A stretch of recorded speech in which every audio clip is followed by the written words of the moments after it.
tué par son oncle mais gravé dans la mémoire africaine. Toussaint, l'ouverture naquit en 1743 sur l'habitation Bréda, dans la colonie de Saint-Domingue. Esclave affranchi, il grandit au cœur d'un monde de chaînes et de révoltes, mais avec la lumière d'une intelligence rare et d'une volonté indomptable. Très tôt, il devint le stratège des insurgés, portant en lui le rêve d'une liberté totale pour les siens. Son neveu, Moïse l'Ouverture, fut élevé comme un fils.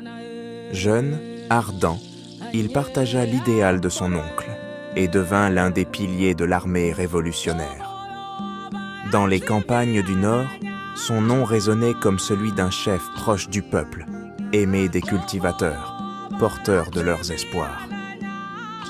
En 1791, lorsque la grande insurrection embrasa Saint-Domingue, Toussaint et Moïse se révélèrent au monde. L'un, stratège visionnaire, sut manœuvrer contre les Espagnols et les Français. L'autre, chef charismatique, galvanisa les masses rurales. Ensemble, ils firent trembler les colonnes ennemies et ouvrirent la voie à l'abolition de l'esclavage. Mais l'histoire les mena vers leur destin tragique. En 1801, Toussaint, devenu gouverneur, imposa une discipline sévère. Les anciens esclaves devaient continuer à travailler dans les plantations pour maintenir la prospérité de l'île. Moïse, lui, entendait la voix des cultivateurs qui réclamaient une liberté plus radicale. Il prit la tête d'une révolte dans le Nord, dénonçant la continuité des structures coloniales. La rupture fut fatale. Pour préserver l'ordre et montrer sa fermeté, Toussaint fit arrêter son neveu. En novembre 1801, Moïse fut exécuté publiquement. Ce geste, à la fois politique et déchirant, scella le destin des deux hommes, l'oncle bâtisseur d'État, le neveu martyr du peuple. Héritage, mémoire vivante. Toussaint incarne la discipline et la vision politique.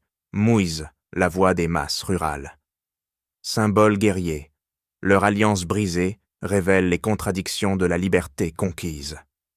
Effacement. Comme tant de héros africains et afro-descendants, l'histoire de Moïse fut minimisée par les récits officiels. Transmission.